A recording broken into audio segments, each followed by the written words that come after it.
నమస్తే అండి, నా పేరు Lavanya. Welcome back to Bhimavaram special kitchen.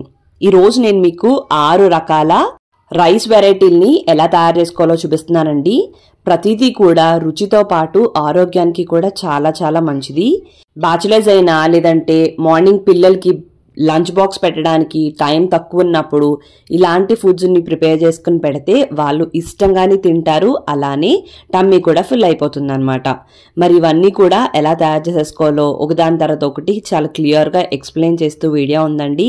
ఎక్కడా కూడా స్కిప్ చేయకుండా లాస్ట్ వరకు చూస్తే మీరు కూడా పర్ఫెక్ట్గా తయారు చేసేసుకోవచ్చు. ముందు వెజిటేబుల్ పులావ్ ఎలా తయారు చేసుకోవాలో చూద్దామండి. ముందుగా ఒక గ్లాసు బాస్మతి రైస్ ని తీసుకుని దీన్ని 3 సార్లు శుభ్రంగా వాష్ చేసుకోండి. ఒకవేళ మీరు నార్మల్ రైస్ తో కూడా చేసుకోవాలనుకుంటే సేమ్ ప్రాసెస్ లో చేసుకోవచ్చు అనమాట. ఇలా వాటర్ ని వాష్ చేసుకున్న తర్వాత దీంట్లోకి ములిగేంత వరకు వాటర్ ని పోసుకుని పక్కకు పెట్టుకోండి. ఆ తర్వాత స్టవ్ ని ఆన్ చేసుకుని ఒక కడాయిని పెట్టుకుని దాంట్లో 2 టీ స్పూన్ల ఆయిల్ అలానే 1 టీ స్పూన్ నెయ్యిని వేసుకుని నెయ్యిని కరిగించుకుని హీట్ చేసుకోండి. ఇలా నెయ్యి కరిగి హీట్ అయిన తర్వాత దీంట్లోకి ఒక 1 టీ స్పూన్ షాహీ జీరా, ఒక అనాస పువ్వు, ఒక జాపత్రి, ఒక మరాఠీ మొగ్గ, ఒక పెద్ద యాలుక, అలానే 4 నుంచి 5 యాలుక్కాయలు, ఒక 5-6 మిరియాలు, ఒక 4 లవంగాలు, ఒక అంగుళం దాల్చిన చెక్క ముక్క, 2 బిర్యానీ ఆకులు కూడా వేసుకుని వీటిని జస్ట్ అలా ఫ్రై చేసుకోండి. అంటే ఒక 30 సెకండ్లు ఫ్రై చేస్తే సరిపోతుంది అనమాట. ఆ తర్వాత కొన్ని జీడిపప్పులు వేసుకోండి. నేను ఇక్కడ యాక్చువల్గా తక్కువ వేసాను, ఇంకా ఎక్కువ కూడా వేసుకోవచ్చు. సో ఈ జీడిపప్పులు మంచి గోల్డెన్ కలర్ వచ్చేంత వరకు వీటిని ఫ్రై చేసేసుకోండి. ఇలా జీడిపప్పులు ఫ్రై అయిన తర్వాత దీంట్లోకి ఒక పెద్ద ఆనియన్ ని ఇలా సన్నంగా కోసుకుని అలానే ఒక 5-6 పచ్చిమిరపకాయలు కూడా దీంట్లోకి వేసుకుని ఫ్రై చేసుకోండి. పచ్చిమిరపకాయలు ఎక్కువే వేసుకోవాలండి, ఎందుకంటే దీంట్లో కారం వాడం, ఓన్లీ పచ్చిమిరపకాయ కారం మాత్రమే వస్తుందన్నమాట. ఇవిలా లైట్ ట్రాన్స్పరెంట్ గా వచ్చేంత వరకు వేయించుకున్న తర్వాత ఒక 1 టీ స్పూన్ అల్లం వెల్లుల్లి పేస్ట్ కూడా వేసుకుని అల్లం వెల్లుల్లి పేస్ట్ పచ్చివాసన పోయి ఆనియన్స్ ఇలా లైట్ గోల్డెన్ కలర్ వచ్చేంత వరకు ఫ్రై చేసుకోండి. అల్లం వెల్లుల్లి పేస్ట్ పచ్చివాసన వస్తూ ఉంటే కనుక పులావ్ స్మెల్ టేస్ట్ 2 బాగా ఉన్న మర్చిపోకండి.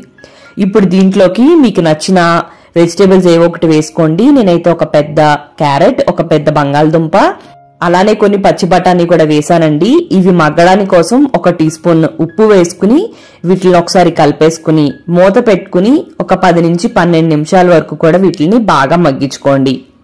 ఈ వెజిటేబుల్స్ అనే కాదు, ఏవైనా వేసుకోవచ్చు. వెజిటేబుల్స్ ఎంతవరకు మగ్గాలి అంటే ఒక గరిటె గాని ఒక నైఫ్ గాని తీసుకుని వీటిని మనం గుచ్చి చూస్తే మరీ ఈజీగా గుచ్చుకోకూడదు, అలానే బాగా ఎక్కువ ఇది అవ్వకూడదు. సో మీడియంగా ఉంటే సరిపోతుంది. అప్పుడు ఈ స్టేజ్ లో 1.5 టీ స్పూన్ల ధనియాలు జీలకర్ర పొడిని వేసుకోండి. అలానే ఒక 1/2 టీ స్పూన్ గరం మసాలాని కూడా వేసుకుని ఈ మసాలాలు ఈ వెజిటేబుల్స్ అన్నిటికీ పట్టేలా పట్టించుకోండి. అలానే ఒక చిటికెడు పసుపు కూడా వేసేసుకోండి. ఇలా బాగా కలుపుకుని ఒక 2 నిమిషాలు అలా మగ్గనివ్వండి. దానివల్ల మసాలా వెజిటేబుల్స్ బాగా పడుతుంది. ఆ తర్వాత దీంట్లోకి 1.25 గ్లాస్ దాకా వాటర్ ని పోసుకోండి. అదే గనక నార్మల్ రైస్ యూజ్ చేస్తే 2 గ్లాసులు వేసుకోండి. ఇప్పుడు దీన్ని హై ఫ్లేమ్ లో పెట్టుకుని ఈ వాటర్ ని బాగా మరగనివ్వండి. మధ్యలో ఒకసారి సాల్ట్ చెక్ చేసుకోండి. మనం ఆల్రెడీ 1 టీ స్పూన్ వేసాం కాబట్టి ఒక 1/2 టీ స్పూన్ దాకా పడుతుంది. అలానే దీంట్లోకి కొద్దిగా పుదీనా, కొద్దిగా కొత్తిమీర కూడా వేసుకుని మూత పెట్టుకుని ఈ వాటర్ ని బాగా మరగనివ్వండి. వాటర్ ఇలా బాగా రోలింగ్ బాయిలింగ్ అవుతున్నప్పుడు ఫ్లేమ్ ని సిమ్ లోకి టర్న్ చేసుకుని దీంట్లోకి మనం ముందుగా నానబెట్టుకున్న బాస్మతి రైస్ వాటర్ లేకుండా దీంట్లోకి మొత్తం అంతా కూడా ట్రాన్స్ఫర్ చేసుకుని ఒకసారి బాగా అటు ఇటు కలిపేసుకుని మూత పెట్టుకుని మళ్ళీ ఫ్లేమ్ ని హై ఫ్లేమ్ లోకి పెట్టుకోండి. జస్ట్ ఇలా ఉడుకోవడం స్టార్ట్ అయిన వెంటనే ఫ్లేమ్ ని మళ్ళీ సిమ్ లోకి టర్న్ చేసుకుని ఒక 10 నుంచి 15 నిమిషాల వరకు కూడా మగ్గనిస్తే ఈ పులావ్ పర్ఫెక్ట్ గా కుక్ అయిపోతుందండి. మధ్య మధ్యలో 1 లేదా 2 సార్లు కలుపుకుంటూ ఉండండి. ఎగ్జాక్ట్ గా చెప్పాలి అనుకుంటే ఇలా ఈ విధంగా కొద్దిగా లైట్ గా తడిగా కనిపిస్తుంది చూసారా, వాటర్ ఏమీ ఉండకూడదు, జస్ట్ రైస్ మాత్రమే తడిగా కనిపిస్తున్నప్పుడు స్టవ్ ని ఆఫ్ చేసేసుకుని కడాయిని అలానే గ్యాస్ మీద ఒక 10 నిమిషాలు ఉంచేస్తే రైస్ పర్ఫెక్ట్ గా కుక్ అయిపోతుంది. ఆ తర్వాత స్టవ్ ని ఆఫ్ చేసుకుని ఒకసారి బాగా కలిపేసుకుని సర్వ్ చేసుకోండి. సో చూసారు కదండి ఎంత పొడిపొడిలాడుతూ పులావ్ రెడీ అయిపోయిందో. అంతే, catering style veg pulao ready. Next నేను మీకు క్యాప్సికమ్ రైస్ ని ఎలా తయారు చేసుకోవాలో చూపిస్తున్నాను. ఈ రెసిపీ కోసం స్టవ్ ని ఆన్ చేసుకుని పాన్ పెట్టుకుని 2 టేబుల్ స్పూన్ పల్లీల్ని వేసుకుని వీటిని సిమ్ లో మాత్రమే పెట్టుకుని దోరగా వేయించుకోండి. ఇవి ఇలా వేగిన తర్వాత ఒక ప్లేట్లోకి ట్రాన్స్ఫర్ చేసేసుకోండి. ఇప్పుడు అదే పాన్ లోకి 1 టీ స్పూన్ ధనియాలు, 1/2 టీ స్పూన్ జీలకర్ర, 1 టీ స్పూన్ పచ్చిశనగపప్పు, 1 టీ స్పూన్ మినపప్పును కూడా వేసుకుని వీటిని కూడా దోరగా వేయించుకోండి. ఇవి సగం వరకు వేగిపోయిన తర్వాత 2 పెద్ద ఎండుమిరపకాయలను కూడా కట్ చేసుకుని వేసుకుని ఇవన్నీ కూడా బాగా వేగేంత వరకు వేయించుకోండి. ఇప్పుడు అన్నీ ఇలా వేగిపోయిన తర్వాత స్టవ్ ని ఆఫ్ చేసేసుకుని 1 టీ స్పూన్ నువ్వులను వేసుకోండి. ఇవి ఆ పాన్ వేడికి వేగిపోతాయండి. వీటిని స్పెషల్ గా స్టవ్ ని ఆన్ చేసుకుని అయితే వేయించుకోవాల్సిన అవసరం లేదు. ఇప్పుడు ఈ పాన్ ని స్టవ్ నుంచి పక్కకి తీసేసి ఇవన్నీ కూడా పూర్తిగా చల్లారనివ్వండి. ఇప్పుడు ఇవన్నీ పూర్తిగా చల్లారిన తర్వాత వీటిల్లోకి 2 వెల్లుల్లిపాయలు, అలానే మనం ముందుగా వేయించి పెట్టుకున్న పల్లీలు వేసుకుని మిక్సీని పల్స్ లో మాత్రమే పెట్టుకుని వేయించుకోండి, పొడిలా వస్తుంది. అప్పుడు ఈ ప్రాసెస్ కావాలంటే ముందు రోజు చేసుకుని రెడీగా పెట్టుకోవచ్చు. ఆ తర్వాత స్టవ్ ని ఆన్ చేసుకుని ఒక కడాయిని పెట్టుకుని 1 టీ స్పూన్ ఆయిల్, 2 టీ స్పూన్ల నెయ్యిని వేసుకుని 1/2 టీ స్పూన్ జీలకర్ర, కావాలనుకుంటే కొన్ని జీడిపప్పులు వేసుకోండి, అప్పుడు పిల్లలకి ఇంకా ఇంట్రెస్టింగ్ గా ఉంటుంది. వీటిని ఇప్పుడు దోరగా అయ్యేంత వరకు కూడా ఫ్రై చేసుకోండి. నెయ్యి వేసుకోవడం అనేది పూర్తిగా ఆప్షనల్ అండి, కావాలంటే పూర్తిగా ఆయిల్ తో కూడా చేసుకోవచ్చు. ఇవి ఇలా లైట్ గా దోరగా అయిన తర్వాత దీంట్లోకి 2 పచ్చిమిరపకాయలు, 2-3 రెమ్మల కరివేపాకు వేసుకుని ఒక 30 సెకండ్ల పాటు వేయించుకోండి. ఆ తర్వాత ఒక పెద్ద ఆనియన్ ని ఇలా సన్నని ముక్కల్లా కట్ చేసుకుని వేసుకుని వీటిని కూడా దోరగా ట్రాన్స్పరెంట్ గా అయ్యేంత వరకు వేయించుకుంటే సరిపోతుంది, బాగా వేగవలసిన అవసరం లేదు. ఇలా ఆనియన్స్ ట్రాన్స్పరెంట్ గా అయిన తర్వాత దీంట్లోకి ఒక పెద్ద క్యాప్సికమ్ తీసుకుని మీకు నచ్చినట్టు ముక్కల్ని కట్ చేసుకుని వేసుకుని అలానే దీంట్లోకి 1 నుంచి 1.5 వరకు కూడా సాల్ట్ ని వేసుకోండి. మీరు తీసుకునే క్వాంటిటీని బట్టి సాల్ట్ ని వేసుకుని ఇప్పుడు ఈ క్యాప్సికమ్ బాగా మగ్గనివ్వండి. క్యాప్సికమ్ అంటే నచ్చని వాళ్ళు కూడా ఇలా చేసి పెట్టండి, చాలా ఇష్టంగా తింటారు. హెల్త్ కూడా చాలా చాలా మంచిది. ఇప్పుడు ఈ క్యాప్సికమ్ ఇలా లైట్ కలర్ మారి బాగా వేగుతుందండి. ఇంకా సింపుల్ గా చెప్పాలి అనుకుంటే మనం గరిటెతో బ్రేక్ చేస్తే చాలా ఈజీగా బ్రేక్ అవుతుంది అన్నమాట. సో ఇలా క్యాప్సికమ్ ని వేయించుకున్న తర్వాత మనం ముందుగా గ్రైండ్ చేసి పెట్టుకున్న పొడి ఉంది కదండి, దాన్ని ఇలా కచ్చాబచ్చాగా గ్రైండ్ చేసుకుంటే సరిపోతుంది, మరి మెత్తగా అవసరం లేదు. ఇప్పుడు ఇదంతా కూడా మనం క్యాప్సికమ్ లోకి ట్రాన్స్ఫర్ చేసేసుకుని మొత్తం అంతా కలిసేలాగా బాగా కలిపేసుకుని ఒక 30 సెకండ్ల పాటు అలా వదిలేస్తే ఫ్లేవర్స్ అన్ని కూడా బాగా పడతాయి అన్నమాట క్యాప్సికమ్ కి. మరి ఎక్కువసేపు ఉంచేసినా మాడిపోతాయన్న విషయం మర్చిపోకండి. ఇలా వేయించుకున్న తర్వాత కుక్ చేసి పెట్టుకున్న 1 కప్ రైస్ ని కూడా వేసేసుకుని ఇప్పుడు ఈ క్యాప్సికమ్, మసాలాలు, రైసు అంతా కలిసేలాగా బాగా కలిపేసుకోండి. దీంట్లోకి అల్లం వెల్లుల్లి పేస్ట్ కానీ గరం మసాలాలు కానీ అటువంటి ఏమీ అవసరం లేదండి. ఇలా చేస్తే చాలా కమ్మగా ఉంటుంది. ఇలా కలిపేసుకున్న తర్వాత కొద్దిగా కొత్తిమీరను కూడా వేసుకుని మరొకసారి కలిపేసుకోండి. కలిపేసుకున్న తర్వాత వెంటనే స్టవ్ ని ఆఫ్ చేసేసుకుని మూత పెట్టుకుని ఒక 5-10 నిమిషాల పాటు పక్కకు పెడితే టేస్ట్ రైస్ కి బాగా పడుతుంది అన్నమాట. ఆ తర్వాత మీరు బాక్సులు పెట్టుకుని పిల్లలకు పెడితే సాయంత్రం వచ్చేసరికి బాక్సులు కంప్లీట్ గా ఖాళీ వస్తాయి. నెక్స్ట్ నేను మీకు పుదీనా రైస్ ని ఎలా తయారు చేసుకోవాలో చూపిస్తున్నాను. మరి దీనికోసం ముందుగా ఒక పేస్ట్ ని ప్రిపేర్ చేసుకోవాలి. 2 గుప్పెళ్ళ పుదీనా ఆకుని తీసుకోండి. అండ్ అలానే సగం గుప్పెడంతా కొత్తిమీర కూడా వేసుకోండి. అండ్ అలానే మీ కారం బట్టి పచ్చిమిరపకాయలు వేసుకోండి. స్పైసీ అస్సలు వద్దంటే 2 వేసుకోండి, స్పైసీగా కావాలంటే అలా 5 వరకు మీ టేస్ట్ ని బట్టి అడ్జస్ట్ చేసుకోండి. పిల్లలకైతే 2 వేయండి. అలానే 2 అంగుళాల అల్లం, ఒక 5 వెల్లుల్లిపాయలు, 2 టేబుల్ స్పూన్ల పెరుగు వేసుకుని వాటర్ ఏమీ యాడ్ చేయకుండా దీన్ని పేస్ట్ లా గ్రైండ్ చేసుకోండి. పెరుగు లేకపోతే కొద్దిగా నిమ్మరసం వాటర్ వేసుకుని గ్రైండ్ చేసుకోండి. అండ్ అలానే రైస్ ని కూడా వండుకుని రెడీగా పెట్టుకోండి. ఇలా పొడిలాడేలాగా రైస్ ని కుక్ చేసుకుని పెట్టుకోవాలండి. అండ్ అలానే ఈ పుదీనా రైస్ చేసుకోవడం కోసం రైస్ ఆల్రెడీ కుక్ చేసుకుని చల్లారి పెట్టుకున్నది తీసుకోవాలి, లేదంటే రైస్ చేసినప్పుడు ముద్దగా అయిపోతుంది. నేను ఇక్కడ ఈ గ్లాస్ తో రైస్ ని తీసుకుని కుక్ చేసుకున్నాను. ఆ తర్వాత స్టవ్ ని ఆన్ చేసుకుని ఒక కడాయిని పెట్టుకుని దాంట్లో 1 టేబుల్ స్పూన్ బటర్ వేసుకున్నానండి, కావాలంటే నెయ్యి కూడా వేసుకోవచ్చు. అలానే 2 టీ స్పూన్ల ఆయిల్ కూడా వేసుకుని దీంట్లోకి 3-4 లవంగాలు, ఒక అంగుళం దాల్చిన చెక్క ముక్క, 2 యాలుకలు, అలానే 2 చిన్న బిర్యానీ ఆకులు వేసుకోండి, పెద్దవైతే కట్ చేసుకోండి. అలానే 1/2 టీ స్పూన్ జీలకర్రను వేసుకుని వీటిని ఒక 20 సెకండ్ల పాటు ఫ్రై చేసుకున్న తర్వాత కొన్ని జీడిపప్పులు వేసుకోండి. ఇది పూర్తిగా ఆప్షనల్, బట్ వేస్తే టేస్ట్ బాగుంటుంది. ఇప్పుడు జీడిపప్పులు ఇలా దోరగా వేగిన తర్వాత ఒక మీడియం సైజ్ ఆనియన్స్ ని ఇలా సన్నంగా పొడుగ్గా కట్ చేసుకుని వేసుకుని ఇవి ట్రాన్స్పరెంట్ గా అయ్యేంత వరకు వేయిస్తే సరిపోతుంది. అంటే ఈ విధంగా వేగితే సరిపోతుందండి. ఇప్పుడు దీంట్లోకి మనం ముందుగా రెడీ చేసి పెట్టుకున్న పేస్ట్ అంతా కూడా వేసేసుకోండి. అండ్ అలానే కొద్దిగా పుదీనా ఆకులు వేసుకుని దీన్ని మధ్య మధ్యలో కలుపుకుంటూ ఇది బాగా ఫ్రై అయ్యేంత వరకు ఫ్రై చేసుకోవాలి. మార్నింగ్ బాక్సుల్లోకి హడావుడ్ అవుతుంది కాబట్టి ఈ పేస్ట్ ని నైట్ ప్రిపేర్ చేసుకుని కూడా పెట్టుకోవచ్చు. ఇప్పుడు ఆయిల్ లైట్ గా రిలీజ్ అవుతున్నప్పుడు దీంట్లోకి తగినంత సాల్ట్ ని వేసుకోండి. ఇక్కడ నేనైతే 1.5 టీ స్పూన్ల దాకా వేసుకున్నాను. ఇప్పుడు సాల్ట్ కూడా మొత్తం అంతా కలిసేలా కలుపుకున్న తర్వాత మనం రెడీగా కుక్ చేసి పెట్టుకున్న రైస్ అంతా కూడా వేసుకోండి. రైస్ వేడిగా ఉంటే ముద్దగా అయిపోయి పేస్ట్ లాగా అయిపోతుందండి, అందుకు చల్లారి పెట్టుకోవాలి. అలానే దీంట్లోకి కొద్దిగా కొత్తిమీర, కొద్దిగా పుదీనా వేసుకుని ఇదంతా కలిసేలా కలుపుకోండి. ఇలా రైస్ ని వేసిన తర్వాత మాత్రం కంప్లీట్ గా సిమ్ లో పెట్టేసుకుని ఇదంతా కూడా కలిసేలాగా బాగా కలిపేసుకోవాలి. ఈ రైస్ చాలా కమ్మగా చాలా టేస్టీగా ఉంటుందండి, తప్పకుండా ట్రై చేయండి. ఇలా మొత్తం అంతా కలిసేలా కలిపేసుకున్న తర్వాత మూత పెట్టుకుని ఒక 5 నిమిషాలు పక్కకు పెట్టుకున్న తర్వాత సర్వ్ చేసుకోండి. చాలా రుచికరమైన పుదీనా రైస్ రెడీ అయిపోతుంది. నెక్స్ట్ నేను మీకు ఆరోగ్యానికి ఎంతో మంచి చేసే పాలకూరతో హరియాలీ పులావ్ని ఎలా తయారు చేసుకోవాలో చూపిస్తున్నాను. ముందుగా ఒక బౌల్లోకి ఒక గ్లాస్తో బాస్మతి రైస్ కానీ నార్మల్ రైస్ కానీ తీసుకుని దీన్ని ఒక 3 సార్లు శుభ్రంగా కడిగేసుకుని ఆ తర్వాత నీళ్లు పోసుకుని దీన్ని కనీసం ఒక గంట పాటైనా నానబెట్టుకోండి. ఒకవేళ టైం లేకపోతే నానబెట్టుకుని నెక్స్ట్ స్టెప్ అయినా కూడా చేసేసుకోవచ్చు.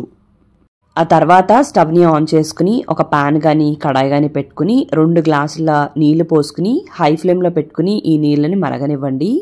ఈ విధంగా మరుగుతున్నప్పుడు దీంట్లోకి మీడియం సైజులో ఉన్న ఒక పాలకూర కట్టను తీసుకుని దీంట్లోకి వేసుకోండి. ఒకవేళ మీరు వేసిన నీళ్లు సరిపోకపోతే, అంటే ఈ పాలకూర ఇంకా పూర్తిగా మొలకకపోతే మరొక 1/2 గ్లాస్ కానీ గ్లాస్ కానీ నీళ్లు పోసుకుని దీన్ని 5 నిమిషాల పాటు మీడియం ఫ్లేమ్లో మరగనివ్వండి. ఈలోపు మరొక బౌల్లోకి ఐస్ క్యూబ్స్ని వేసుకుని అలానే ఒక గ్లాస్ నీళ్లు పోసుకుని రెడీగా పెట్టుకోండి. 5 నిమిషాలు అయిన తర్వాత ఈ వేడి నీళ్ళలో ఉన్న పాలకూరని తీసుకుని కూల్ వాటర్లోకి యాడ్ చేసేసుకుని జస్ట్ 1 నిమిషం అటు ఇటు తిప్పేసుకుని ఆ తర్వాత ఈ కూల్ వాటర్లోంచి ఈ పాలకూర జాగ్రత్తగా వాటర్ లేకుండా తీసుకుని ఒక మిక్సీ జార్లోకి ఇదంతా కూడా ట్రాన్స్ఫర్ చేసేసుకోండి. అలానే దీంట్లోకి ఒక గుప్పెడంతా కొత్తిమీర, అలానే దీంట్లోకి ఒక గుప్పెడంతా పుదీనా కూడా వేసుకోండి. అలానే దీంట్లోకి 3 పచ్చిమిరపకాయలు వేసుకోండి. అలానే దీంట్లోకి ఒక 2 అంగుళాల అల్లాన్ని ముక్కలా కోసుకుని వేసుకుని అలానే 6-7 వెల్లుల్లిపాయలు, అలానే దీంట్లోకి 3-4 లవంగాలు, చిన్న దాల్చిన చెక్క ముక్క కూడా వేసుకుని ఇదంతా కూడా మెత్తని పేస్ట్ లాగా అంటే ఈ విధంగా గ్రైండ్ చేసుకుని పక్కకు పెట్టుకోండి. ఆ తర్వాత స్టవ్ని ఆన్ చేసుకుని ఒక కుక్కర్ని పెట్టుకుని దాంట్లోకి 1 టీ స్పూన్ అంత నెయ్యి, అలానే 2 టీ స్పూన్ అంత నూనె వేసుకుని అది వేడెక్కిన తర్వాత దీంట్లోకి ఒక మరాఠీ మొగ్గ, ఒక అనాస పువ్వు, చిన్న దాల్చిన చెక్క ముక్క, 2 లవంగాలు, అలానే ఒక పెద్ద యాలుక అంటే నల్ల యాలుక అంటారండి, దాన్ని కూడా వేసేసుకోండి. అలానే దీంట్లోకి 2 బిర్యానీ ఆకులు కూడా వేసుకోండి. పెద్దవి అయితే గనక 2 ముక్కలుగా చేసుకుని దీంట్లోకి వేసేసుకోండి. అలానే దీంట్లోకి ఒక జాపత్రి కూడా వేసుకుని అలానే దీంట్లోకి 2 యాలుక్కాయలు కూడా వేసేసుకుని ఆ తర్వాత దీంట్లోకి 5-6 మిరియాలు, 1 టీ స్పూన్ అంతా షాహీ జీరాను కూడా వేసుకుని వీటిని జస్ట్ ఒక 30 సెకండ్ల పాటు వేగిస్తే సరిపోతుంది. అలానే దీంట్లోకి ఒక గుప్పెడంతా జీడిపప్పులు కూడా వేసుకుని ఈ జీడిపప్పులు గోల్డెన్ కలర్ వచ్చేంత వరకు ఫ్రై చేసుకోండి. ఇలా జీడిపప్పులు వేగిన తర్వాత ఒక ఉల్లిపాయని ఇలా సన్నంగా పొడుగ్గా కట్ చేసుకుని దీంట్లోకి వేసుకుని ఉల్లిపాయలు జస్ట్ ట్రాన్స్పరెంట్గా అయ్యేంత వరకు కూడా వేగిస్తే సరిపోతుంది. అంటే ఈ విధంగా వేగిన తర్వాత ఒక టమాటోను కూడా చిన్న ముక్కలా కట్ చేసుకుని దీంట్లోకి వేసుకుని టమాటోస్ మెత్తగా మగ్గేంత వరకు మగ్గించుకోవాలి. టమాటోస్ ఫాస్ట్గా మగ్గాలి అంటే 1 టీ స్పూన్ అంతా ఉప్పు వేసుకుని వీటిని మగ్గించుకుంటే తొందరగా మగ్గిపోతాయి అన్నమాట. టొమాటోస్ మనం గరిటెతో స్మాష్ చేస్తే అవి ఈజీగా స్మాష్ అయిపోతే గనక టమాటోస్ మగ్గిపోయినట్టండి. అప్పుడు దీంట్లోకి మనం ముందుగా రెడీ చేసి పెట్టుకున్న గ్రీన్ పేస్ట్ అంతా వేసుకుని 1/2 టీ స్పూన్ అంతా పసుపు కూడా వేసేసుకుని ఇదంతా కూడా బాగా వేగి మంచి వాసన వచ్చేంత వరకు కూడా దీన్ని సిమ్లో పెట్టుకుని వేయించుకోండి. ఒక 3-4 నిమిషాలకి దీంట్లోంచి మంచి అరోమా వస్తూ ఉంటుందండి. అలానే మనం వేసిన దాని మీద కొద్దిగా ముద్దలా అవుతుంది. అప్పుడు దీంట్లోకి మనం ఏ గ్లాస్తో అయితే బియ్యాన్ని నానబెట్టుకున్నామో అదే గ్లాస్తో గ్లాసున్నర దాకా కూడా నీళ్లు పోసుకోండి. నీళ్లు గ్రీన్ కలర్లో ఉన్నాయి ఏంటనుకోద్దు, నేను మిక్సీ జార్లో వేసుకుని నీళ్లు వేసుకున్నాను కాబట్టి అట్లా గ్లాసులో పడే నీళ్లు గ్రీన్ కలర్లో పడ్డాయి. అలానే దీంట్లోకి తగినంత ఉప్పు వేసుకోండి. అలానే కొద్దిగా కొత్తిమీర, కొద్దిగా పుదీనా వేసుకోండి. ఉప్పు మనం చెక్ చేస్తున్నప్పుడు లైట్గా ఉప్పుగా ఉంటే కనుక పర్ఫెక్ట్గా సరిపోయినట్టు. హై ఫ్లేమ్లో పెట్టుకుని ఇలా మరగనివ్వండి.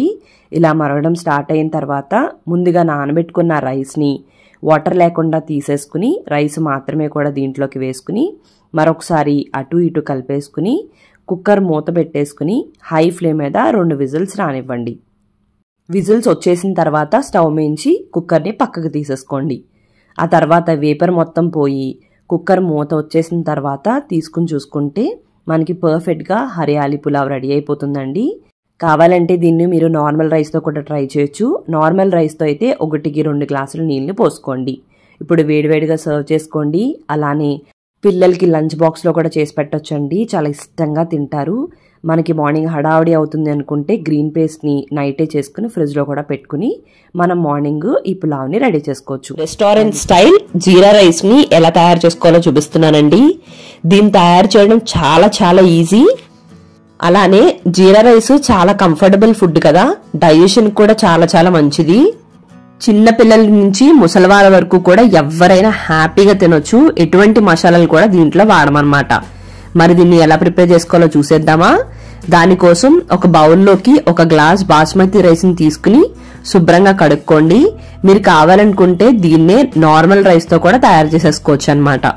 ఒక 3-4 సార్లు శుభ్రంగా కడిగేసుకున్న తర్వాత దీంట్లోకి ఒక 2 గ్లాసుల దాకా కూడా నీళ్లు పోసుకుని ఒక అరగంట నుంచి గంట వరకు కూడా నానబెట్టేసుకోండి. ఆ తర్వాత స్టవ్ ని ఆన్ చేసుకుని ఒక కడాయిని పెట్టుకుని దాంట్లో 2 టీ స్పూన్ల నూనెని అలానే 2 టీ స్పూన్ల నెయ్యిని కూడా వేసుకోండి. కావాలనుకుంటే పూర్తిగా నెయ్యితో కూడా చేసుకోవచ్చు, ఫ్లేవర్ ఇంకా బాగుంటుంది. ఆ తర్వాత దీంట్లోకి 2 లవంగాలు, చిన్న దాల్చిన చెక్క ముక్క, 2 యాలకులు, అలానే 2 పచ్చిమిరపకాయల్ని ఈ విధంగా కట్ చేసుకుని వేసుకోండి. అలానే ఒక 2 రెమ్మల కరివేపాకు, ఒక బిర్యానీ ఆకు కూడా వేసేసుకుని దీంట్లో మెయిన్ ఇంగ్రీడియంట్ అయిన 2 టీ స్పూన్ల జీలకర్రని వేసుకుని ఇవన్నీ కూడా దోరగా అయ్యేంత వరకు వేయించుకోండి. గుర్తుంచుకోండి, జీలకర్ర మాడకూడదు. ఈ విధంగా వేగిపోయిన తర్వాత దీంట్లోకి మనం నానబెట్టి పెట్టుకున్న రైస్ ని వాటర్ లేకుండా ఇలా డ్రైన్ చేసేసుకుని ఈ రైస్ అంతా కూడా దీంట్లోకి వేసేసుకుని ఒక 2 నిమిషాల పాటు అటు ఇటు కలుపుతూ దీంట్లో ఫ్రై చేయండి.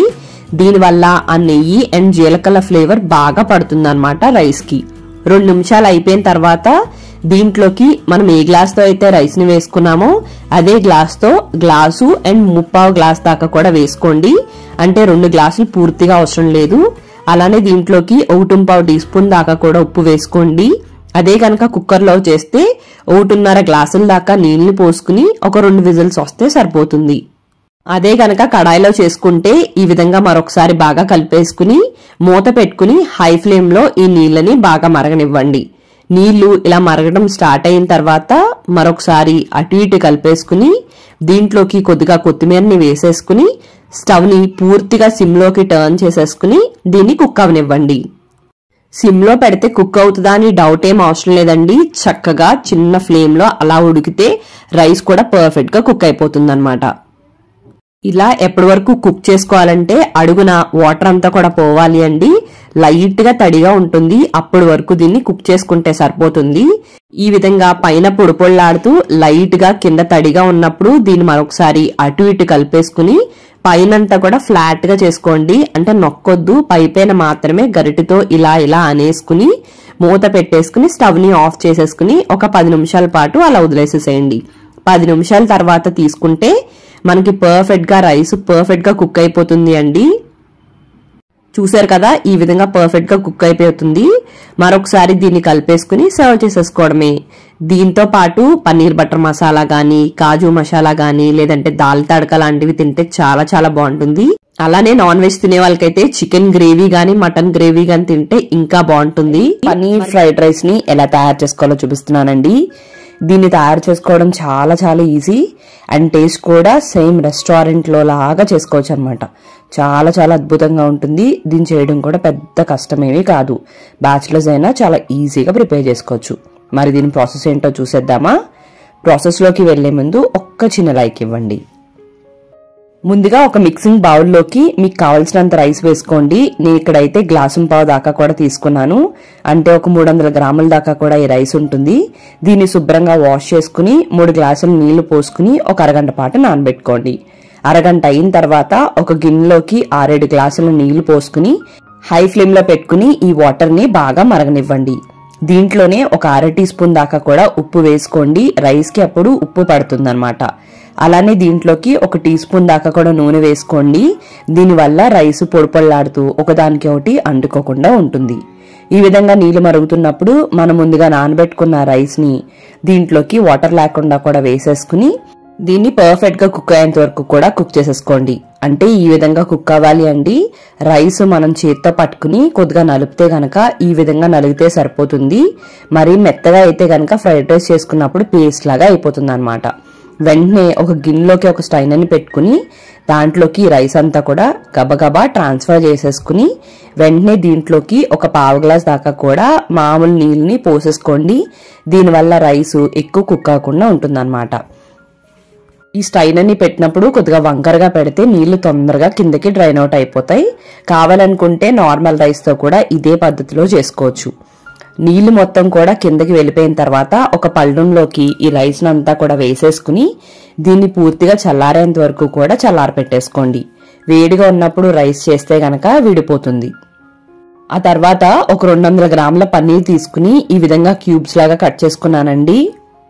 ఇప్పుడు దీంట్లోకి ఒక 1/2 టీ స్పూన్ దాకా కూడా ఉప్పు, అలానే ఒక 1/2 టీ స్పూన్ దాకా కూడా కారాన్ని వేసుకోండి.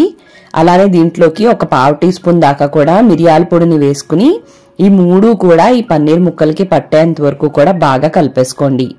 ఈ విధంగా బాగా కలిపేసుకున్న తర్వాత దీన్ని ఒక 10 నిమిషాల పాటు పక్కకు పెట్టుకుని ఆ తర్వాత స్టవ్ ని ఆన్ చేసుకుని ఒక పాన్ ని పెట్టుకుని 1 teaspoon butter, 1 teaspoon నూనెను వేసుకుని బటర్ కరిగిన తర్వాత పన్నీర్ ముక్కలన్నిటిని కూడా వేసుకుని సిమ్ లో పెట్టుకుని వీటిని బాగా వేయించుకోవాలి.